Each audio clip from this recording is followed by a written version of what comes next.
Geof Hewitt will be next. And, you know, he wanted you to know that he did live in our area back over in East Enosburg for maybe 9 years. It was the 70s, though, so who can really remember? He comes all the way from Calais, and he was the slam poetry champion of Vermont. He is the slam champion of poetry of Vermont. Yeah, he still is. He still is. It was back in 2003, and he's just waiting for somebody to challenge him to poetry slam. So tonight he's going to regale us with some of his work, and if you really, really, really like it, you know, he's got books in his car. You can find out which car is his and go meet him at the car to get a few books.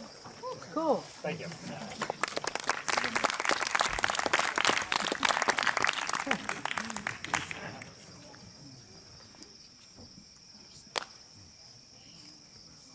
Felt like writing.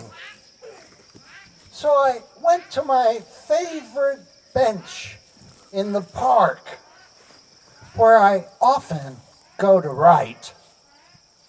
But by the time I got there, didn't feel like writing. So I didn't write. No one was watching anyway. But things change. So I felt like writing. So I started to write when this park attendant in a uniform with glinting badge on her cap turned and barked at me. No writing in this park. Garage sale. Used fans. They don't work, but otherwise, they're pretty good fans. Our cat loved to hunt. Now birds in the lilac bush poop upon his grave. If I get COVID hugging family, at least it's from a good home.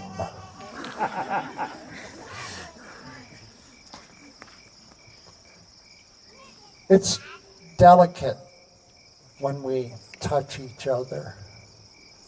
A careful mistake will do, but nothing more. It's delicate, this love we carry, and know that only what waits is separation and let the new people into your lives. Or is that just a bunch of hopeful crap? It's delicate, too, this learning, how even with degrees, no one said there'd be a job. But there is work. Oh, there is work. How many times I vacuum each week is a measure of unemployment, though vacuuming is nothing I do for enjoyment. I want me one of them riding vacuums, metallic green with special bumpers so I don't mar the furniture as I'm whizzing the room, caroming off the old upright piano, and making the long run down the hall, wearing the safety helmet that came with the unit, and wielding the magic wand attachment at cobwebs as I glide by. Cobwebs! Don't make me think of them. Let me picture a spider's more symmetrical effort, not the chaotic gathering of dust in strands that hang from ceilings. Let me think of spider webs, the organization of desire.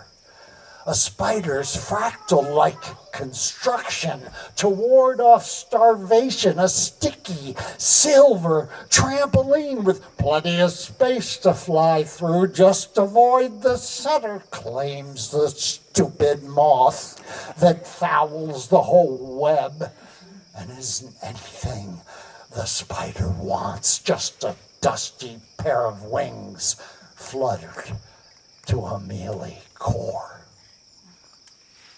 not to speak of the damaged web to rebuild. For though resilient, a spider web is delicate. And delicate is like touch, like love, like learning, like the finest, most expensive, tiniest chocolate you're only supposed to have one of. Thanks so much.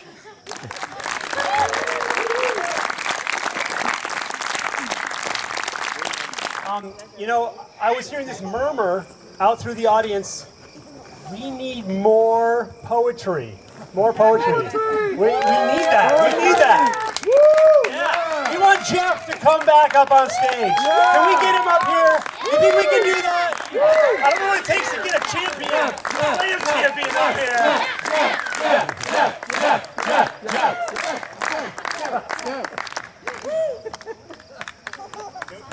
Can we with a pretty please? Pretty please. Oh, pretty please, yes.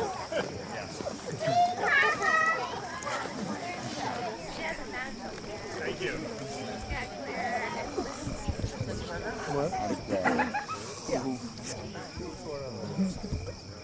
Well, I'd be a cat if I didn't thank Doug and Bobby and Zach and Nicole and Jean and everybody else who made this happen. Let's hear it for those folks, please.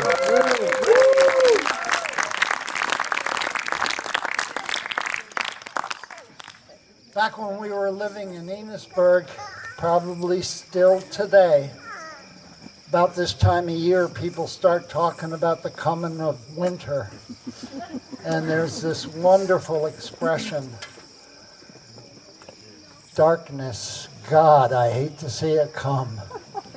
And it used to be back in the 70s when I'd walk the streets looking for fun, I'd run into friends and we'd talk about the weather. And a couple days later, I'd run into them again.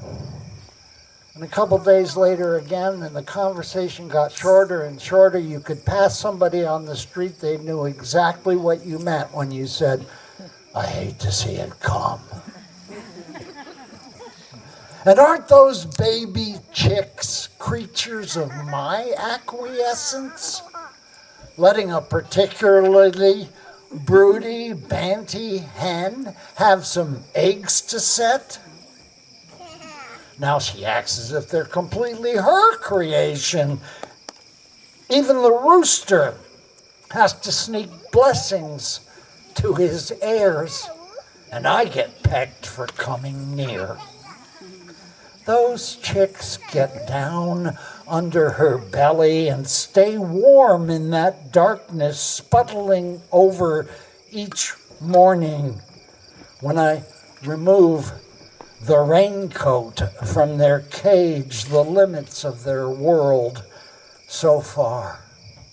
I make their day begin by letting sunlight in and feed and water them. They peek out from underneath their banty's feathered gut and peep, hey, that's him. I saw God's hand unveiling day. And I sit here 12 hours later, August 26, 8:30 p.m. Already the sun is down. Darkness, God, I hate to see it come.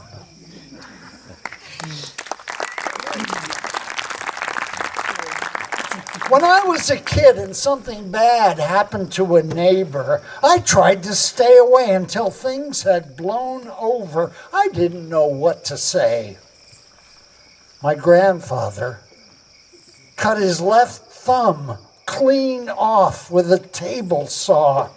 He was a carpenter making someone a table. He drove himself to the hospital 12 miles, holding his red hand out the window at red lights so traffic would know to let him through. I didn't want to see him, no matter that I loved him. Hell, that made it harder, but he was in our driveway before I knew he was even out of the hospital, and before I could hug him or hide. He told me his thumb stump had grown a new nail. Wanna see? Tongue frozen, I nodded and saw he held to his turbaned thumb a sixpenny nail from his shop. A friend at a fancy dinner asked her 3-year-old son, who had just by accident farted loudly, "Johnny, what do you say?" The guests had paused in their talk to study their reflections in the consommé. The astonished child replied, "Thank you." What does one say? What are the right words? My friend just lost half his house to a fire. I said, "You're so calm, I'd be throwing a fit." He replied in a way that comforted me, "I've thrown it already."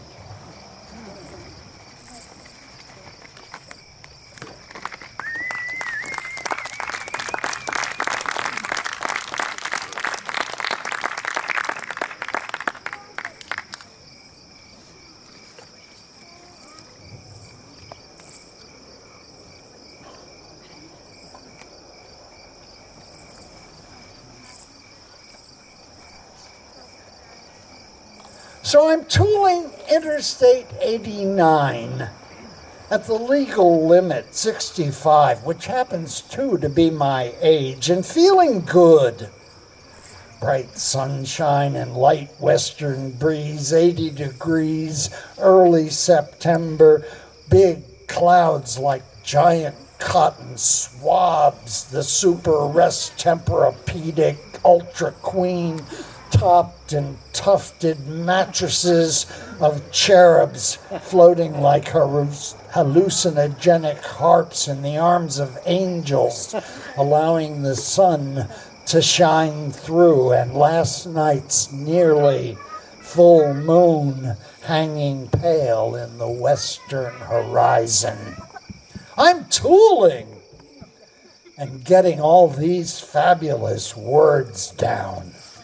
At 65, I can still write, although messily, with the lines tilted diagonal up or down and sometimes crossing, but I gotta keep my eyes mainly on the interstate. At 65, one has to take care, like, notice that blaring horn over my left shoulder. I guess he was trying to pass.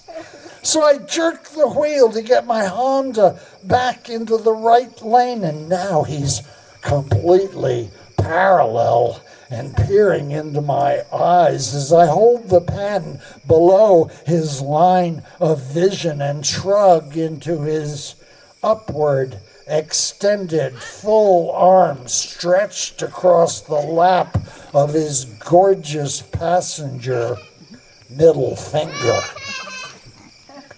I was wrong. My shrug only inflames, and above the wind in my open window at 65, I can hear the anthem of anger, a one-word aria coming through as if anyone couldn't read the lips of scorn. Asshole. Keep on shrugging. But that guy cannot know, short of an international symbol as pervasive and recognized as the cliche of his flip-off, the all but routine giving of the bird, the fuck you of the finger. Just a simple gesture, folks. Let's think hard and work one up. Some way to say, without words, Sorry, pal. I was writing. Thank you so much.